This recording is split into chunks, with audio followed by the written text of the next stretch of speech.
Hello दोस्तों, नमस्कार। LLB पांचवें सेमेस्टर के लिए जो पांचवा पेपर है सूचना का अधिकार, आरटीआई, राइट टू इंफॉर्मेशन, इसके लिए एक बहुत बड़ी सीरीज एमसीक्यू की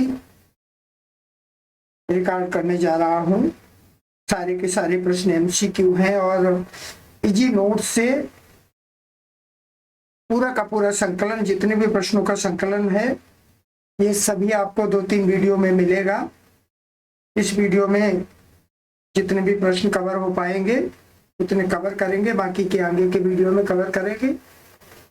अच्छा लगता है तो लाइक करिएगा,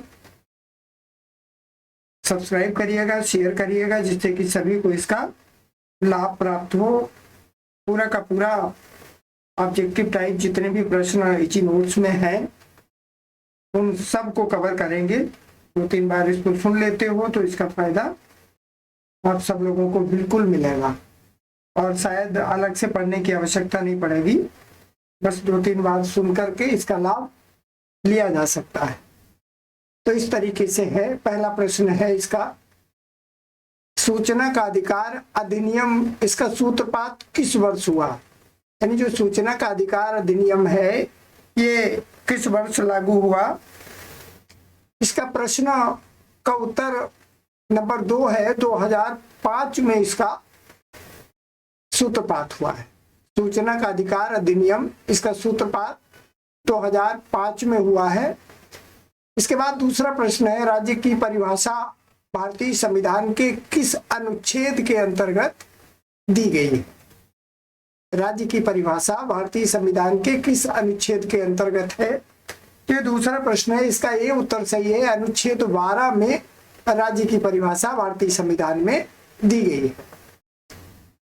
है। तीसरा प्रश्न है, मौलिक अधिकार, जो मौलिक अधिकार के प्रवर्तन के लिए सीधी याचिका सर्वोच्च न्यायालय में किस अनुच्छेद के अंतर्गत दायर की जा सकती है? तो मौलिक अधिकार की जो प्रवर्तन के लिए सीधी याचिका है वो सर्वोच्च न्यायालय में अनुच्छेद 32 के अंतर्गत दायर की जा सकती है। अनुच्छेद 32, इसको याद रखेंगे। अनुच्छेद 32 के अंतर्गत सीधी याचिका सर्वोच्च न्यायालय में दायर कर सकते हैं। चौथा प्रश्न है, देश में नागरिकों को जन सेवकों द्वारा जनहित में किए गए कार्यों की जानकारी प्राप्त करने का अधिकार है। यह किस मामले में अवधारित किया गया? किस मामले में? तो इसका उत्तर नंबर 2 बी सही है। उत्तर प्रदेश राज्य बनाम राजनारायण के अंतर्गत देश में नागरिकों को जनसेवकों द्वारा जनहित में किए गए कार्यों की जानकारी प्राप्त करने का अधिकार है। क्वेश्चन नंबर 5 इस प्रकार है, निम्नलिखित में किस मामले में भारतीय संविधान के अनुच्छेद 19(1) का की व्याख्या करते हुए सूचना के अधिकार को अभिव्यक्ति की स्वतंत्रता के अधिकार में निहित तो माना गया? ये क्वेश्चन नंबर 5 है। इसका जो आंसर है वो नंबर बी सही है, एसपी गुप्ता बनाम भारत सरकार के अंतर्गत। नेक्स्ट क्वेश्चन आपका है नंबर 6, सूचना का अधिकार अधिनियम का प्रमुख उद्देश्य नागरिकों के सहयोग से पारदर्शी शासन व्यवस्था की स्थापना करना है। ये कथन कैसा है? तो ये कथन पूरी तरीके से सत्य है कि सूचना का अधिकार अधिनियम, इसका प्रमुख उद्देश्य नागरिकों के सहयोग से पारदर्शी शासन की व्यवस्था स्थापित की जा सकती है। नेक्स्ट क्वेश्चन नंबर 7, निम्नलिखित में से किस विषय को सूचना का अधिकार अधिनियम के क्षेत्र से बाहर रखा गया है? तो क्वेश्चन नंबर 7 का सी सही है। ए और बी दोनों ही सूचना का अधिकार अधिनियम के क्षेत्र से बाहर है, यानी राष्ट्रहित और जनहित दोनों ही इसमें सही है। तो इसका जो आंसर है वो नंबर सी सही होगा। क्वेश्चन नंबर 8, समुचित सरकार को अधिनियम की किस धारा के अंतर्गत परिभाषित किया गया है? क्वेश्चन नंबर 8 है, देखेंगे आप इसको। समुचित सरकार को अधिनियम की किस धारा के अंतर्गत परिभाषित किया गया है? तो इसका नंबर बी सही है, धारा 2 का के अंतर्गत। समुचित सरकार को अधिनियम की किस धारा के अंतर्गत परिभाषित किया गया है? इसका नंबर बी आंसर सही है। नेक्स्ट नंबर, क्वेश्चन नंबर 9, निम्नलिखित में से कौन से सरकारी संस्थान अधिनियम के दायरे में रखे गए हैं? Question number 9। तो इसका जो आंसर है वो डी नंबर सही है। इनमें से सभी सरकार द्वारा स्थापित, सरकार द्वारा गठित, सरकार द्वारा नियंत्रित, ये सभी सही है और ये सरकारी संस्थान अधिनियम के दायरे में है। नेक्स्ट क्वेश्चन, क्वेश्चन नंबर 10 है। क्वेश्चन नंबर 10, सभी प्रकार की गैर सरकारी संस्थाएं जो सरकार की सहायता से चलती हैं, क्या उन पर अधिनियम के प्रावधान लागू होते हैं? क्वेश्चन नंबर 10, इसका ए सही होगा, बिल्कुल सही है कि सभी प्रकार की गैर सरकारी संस्थाएं जो सरकारी सहायता से चलती हैं उन पर भी ये अधिनियम का प्रावधान लागू होता है। नेक्स्ट क्वेश्चन, क्वेश्चन नंबर 11, सक्षम प्राधिकारी को किस धारा के अंतर्गत परिभाषित किया गया है? नेक्स्ट क्वेश्चन नंबर 11, इसका जो आंसर है वो बी सही है। 2 इंज्ञा के अंतर्गत सक्षम अधिकारी को परिभाषित किया गया है। नेक्स्ट क्वेश्चन, क्वेश्चन नंबर 12, संविधान के अनुच्छेद 239 के अधीन नियुक्त प्रशासक क्या सक्षम प्राधिकारी है? क्वेश्चन नंबर 12, इसका आंसर ए सही होगा, बिल्कुल सही है। संविधान के अनुच्छेद 239 के अंतर्गत अधीन नियुक्त प्रशासक सक्षम प्राधिकारी बिल्कुल है। नेक्स्ट क्वेश्चन नंबर 13, उच्च न्यायालय के संदर्भ में सक्षम प्राधिकारी कौन है? जो हमारा उच्च न्यायालय होता है इसके अंतर्गत जो सक्षम प्राधिकारी है वो कौन है? तो क्वेश्चन नंबर 13 का जो आंसर है वो नंबर बी सही होगा। उच्च न्यायालय के अंतर्गत जो मुख्य न्यायाधीश होता है, ये क्वेश्चन नंबर 13 का बी सही है। उच्च न्यायालय का जो मुख्य न्यायाधीश होता है वो सक्षम प्राधिकारी होता है। नेक्स्ट नंबर 14, 14वां प्रश्न, उच्चतम न्यायालय के संदर्भ में सक्षम प्राधिकारी कौन है?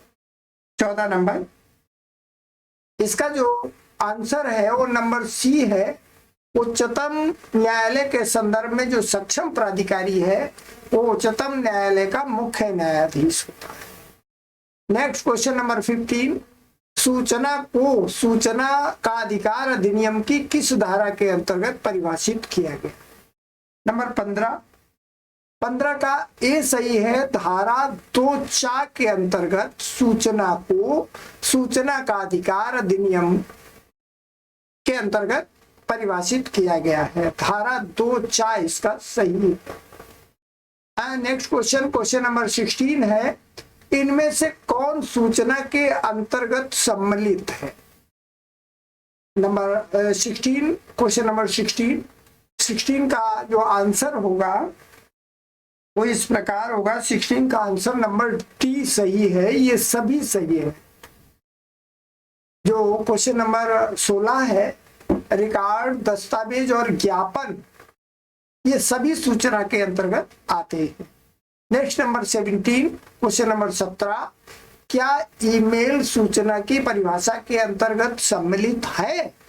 तो जो 17 नंबर है इसका जो वर्तमान में विज्ञान का इतना आविष्कार हो गया है तो ईमेल को भी शामिल किया गया। ईमेल को भी सूचना की परिभाषा के अंतर्गत आज शामिल कर लिया गया है और ईमेल भी सूचना के अंतर्गत आता है।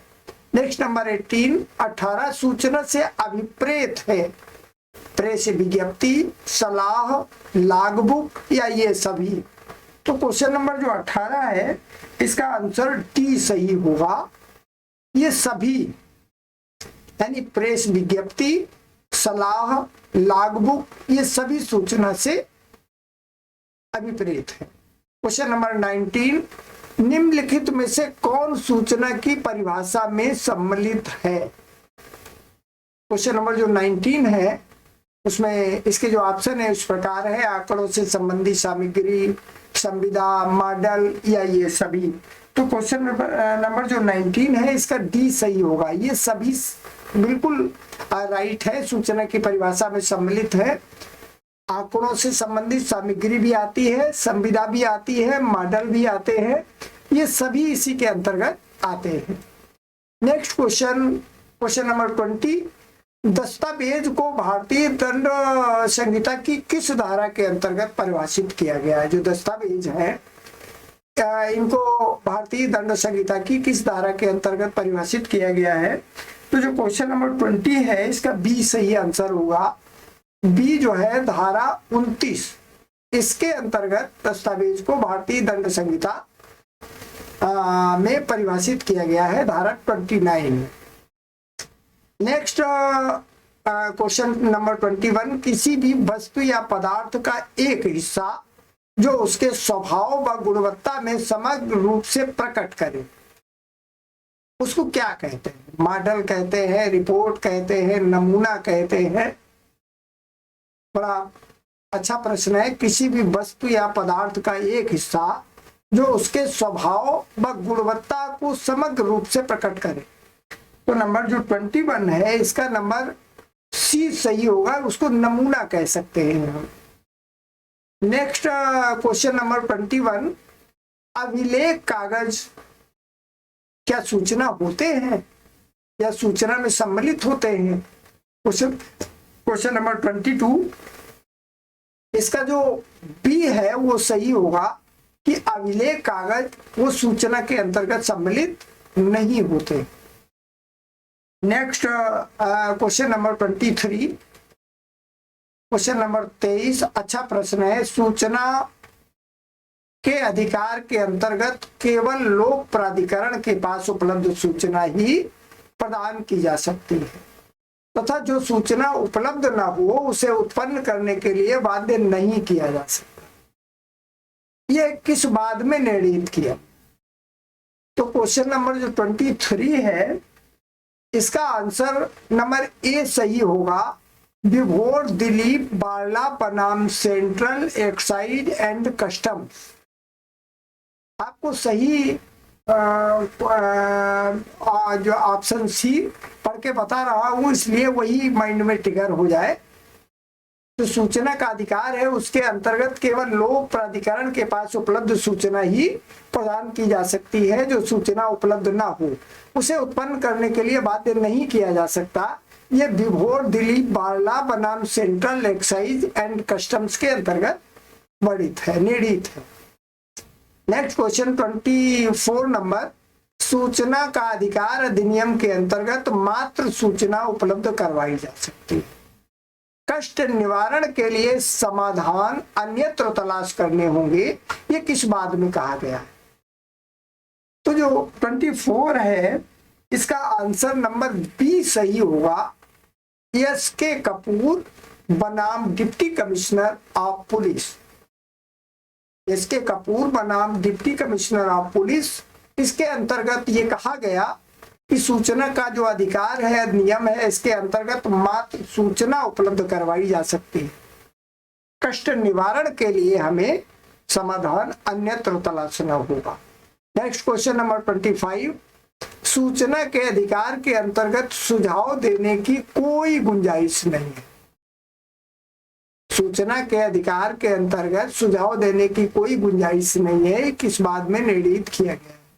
तो जो क्वेश्चन नंबर 25 है इसका बी सही है। छितरपल महादेव गुप्ता बनाम वेस्टर्न रेलवे, इस बाद में ये कहा गया कि सूचना के अधिकार के अंतर्गत सुझाव देने की गुंजाइश नहीं है, सूचना मात्र सूचना ही है।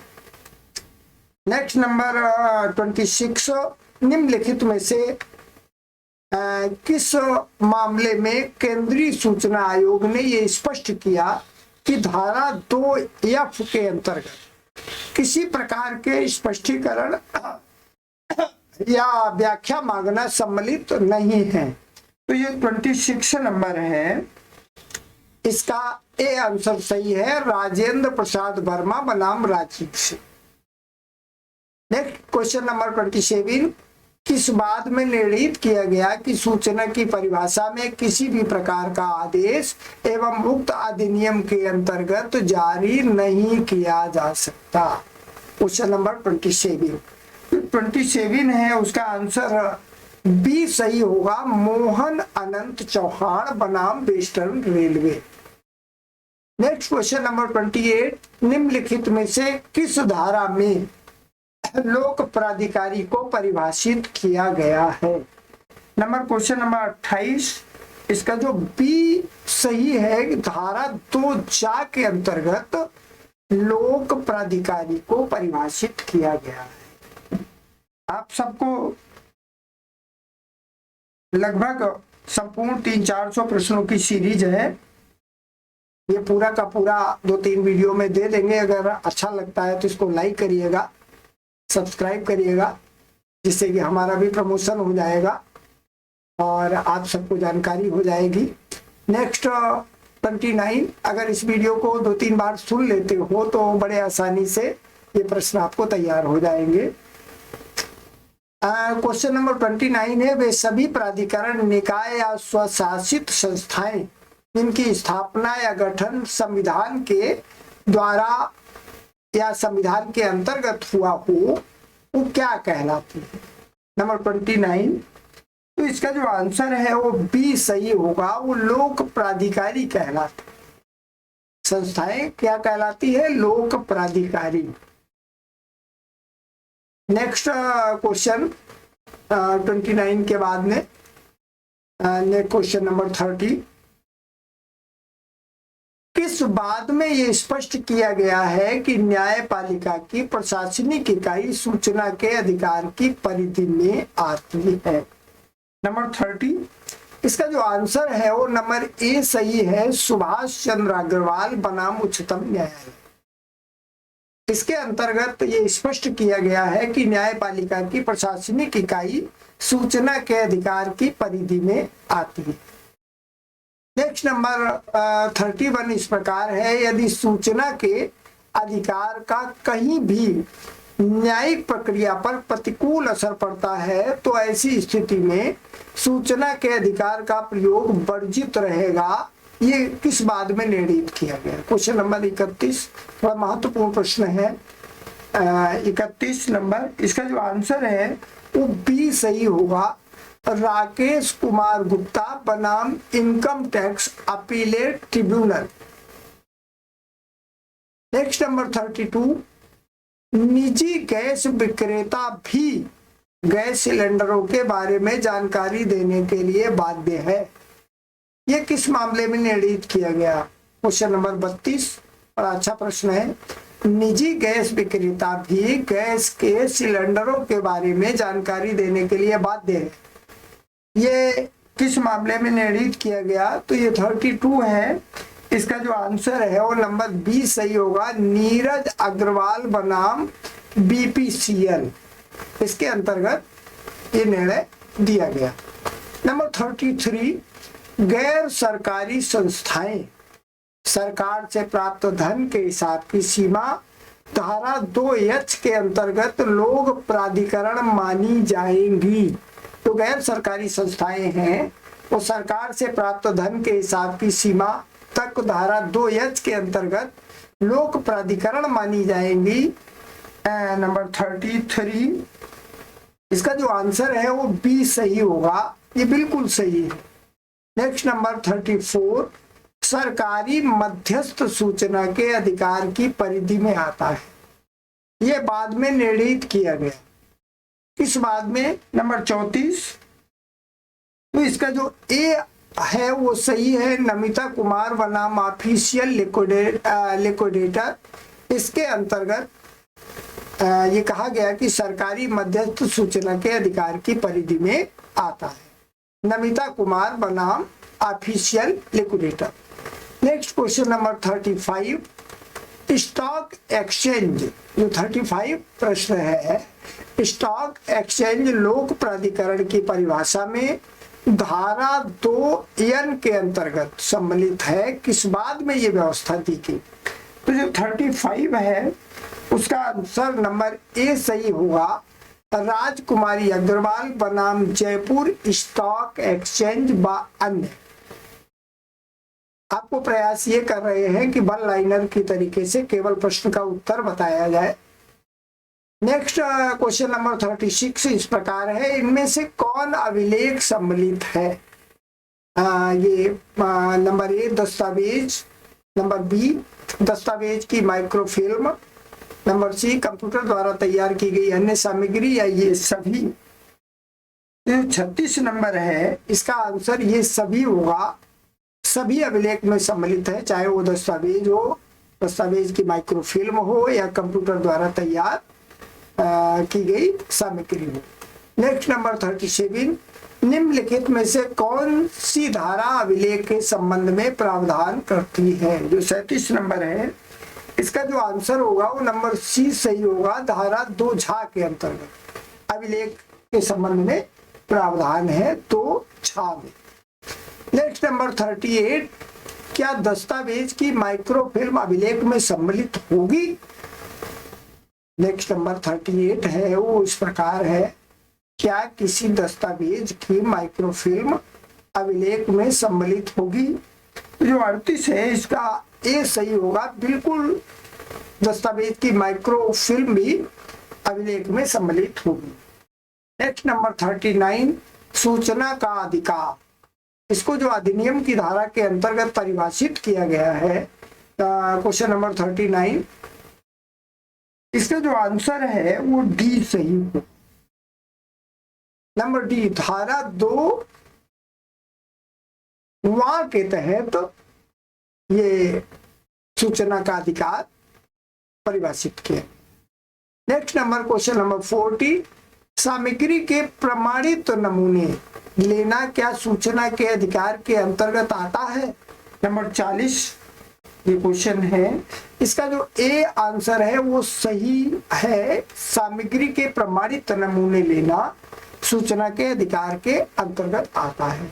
आप सबको बहुत कम समय में पूरा फैक्ट देने का प्रयास करेंगे, जिससे कि बहुत कम समय में आपका रिवीजन हो और 2-3 बार सुन लेंगे तो पूरा तैयार हो जाए और बड़ी अच्छी तरीके से आप परीक्षा दे सकें। नेक्स्ट नंबर 41, दस्तावेज की प्रमाणित प्रतिलिपि क्या सूचना के अधिकार के अंतर्गत प्राप्त की जा सकती है?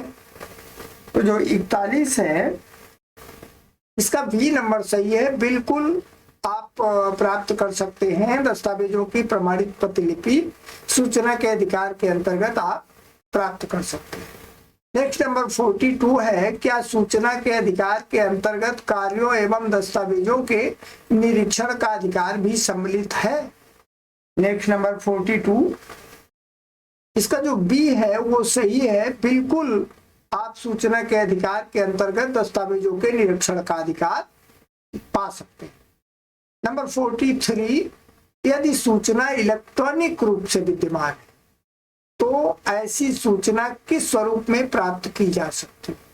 यानी अगर सूचना इलेक्ट्रॉनिक रूप में है तो सूचना हमें कैसे मिलेगी, किस रूप में मिलेगी? तो जो 43 है इसका डी सही होगा।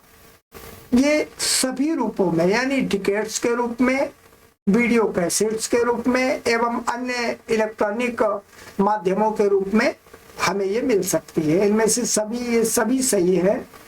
नेक्स्ट नंबर 44, राज्य सूचना आयोग को निम्नलिखित किस धारा में परिभाषित किया गया है? तो नंबर 44 है, इसका सी सही होगा। धारा 2 टा के अंतर्गत राज्य सूचना आयोग को परिभाषित किया गया। नेक्स्ट नंबर 45, इनमें से किस माध्यम से आम जनता सरकारी कार्यों की गुणवत्ता जैसे भवन, सड़क इत्यादि को जान व परख सकती है? जो 45 नंबर है इसका ए सही आंसर होगा। सामग्री के नमूने लेकर, सामग्री के नमूने जो लेकर इसकी कार्यों की गुणवत्ता को हम परख सकते हैं। नेक्स्ट क्वेश्चन नंबर 46, सूचना का अधिकार हेतु पात्रता का उल्लेख किस धारा के अंतर्गत किया गया है? तो जो 46 नंबर है इसका सी सही होगा। सी जो है वो सही होगा। विदेशी लोगों को भी सूचना का अधिकार प्राप्त है। नहीं नहीं नहीं नहीं, ये 46 नंबर को देखेंगे। 46 नंबर सी सही है। सूचना का अधिकार है तो पात्रता का उल्लेख किस धारा के अंतर्गत किया गया है? तो 46 जो क्वेश्चन है सूचना का अधिकार, ये पात्रता धारा 3 के अंतर्गत उल्लिखित है। नेक्स्ट नंबर 47 है, सूचना का अधिकार किसको प्राप्त है? इसका ए सही होगा। जो नागरिक है देश का, विदेशी लोगों को कतई नहीं प्राप्त होगा। जो नागरिक है यहाँ का, भारतीय नागरिक है, इसको सूचना का अधिकार प्राप्त है। नेक्स्ट 48, गैर नागरिकों को सूचना का अधिकार प्रदान किया गया है या नहीं, ये जानना है। तो जो 48 है इसका ए सही होगा। जो भारतीय नागरिक नहीं है उन्हें सूचना का अधिकार प्राप्त नहीं है। नेक्स्ट क्वेश्चन नंबर 49, क्या संस्थाएं यथावत सूचना का अधिकार प्रयोग कर सकती हैं? तो क्वेश्चन नंबर 49 है, इसका आंसर बी सही होगा। संस्थाएं सूचना के अधिकार का प्रयोग बिल्कुल कर सकती हैं। नेक्स्ट क्वेश्चन नंबर 50 है 50। इस वीडियो में 50 प्रश्न आपको देंगे। इसके बाद वाले वीडियो में 50 वीडियो प्रश्नों का वीडियो, क्योंकि ज्यादा लंबा हो जाता है, आप लोगों को भी देखने में असुविधा होती है और हमें भी बनाने में असुविधा होती है। नेक्स्ट 50वां प्रश्न है, निम्नलिखित में से कौन सी धारा लोक प्राधिकारी की बाध्यताओं के संबंध में प्रावधान करती है? तो 50 का सी सही है। धारा 4 के अंतर्गत लोक प्राधिकारी की बाध्यताओं के संबंध में प्रावधान करती है। बस आप सब लोगों से ये रिक्वेस्ट है कि अगर अच्छा लगे तो बिल्कुल लाइक करिएगा, सब्सक्राइब करिएगा, और नेक्स्ट वीडियो में आपको इसके आगे के 50 प्रश्न मिलेंगे। उसके आगे के नेक्स्ट वीडियो में इस तरीके से 4-5 वीडियो में आपको ये सब डाटा मिल जाएगा।